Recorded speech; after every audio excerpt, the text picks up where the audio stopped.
তো বন্ধুরা দেখো, ছোট হাঁড়ি, ছোট কড়াই আর ছোট দুই চুলো কেমন লাগছে দেখতে।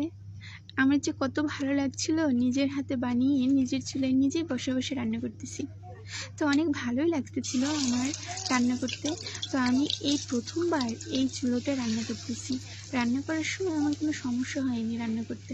আমি খুব সুন্দরভাবে রান্নাটা করতে পারতেছি। তো আমি আমার এই নতুন চুলায় এত সুন্দরভাবে রান্না করতে পারবো ভাবতেও পারিনি। আর অনেক সুন্দরভাবে চুলোটা জ্বলছিল, তাই রান্না করতে বেশ ভালোই মজা পেলাম। তো কেমন লাগছে আমার ছোট চুলোটা আর ছোট হাঁড়ি, ছোট কড়াই আর নতুন আইটেমের রান্না, সাথে পুঁটি মাছ। কেমন লাগছে কমেন্টে বলে যাও।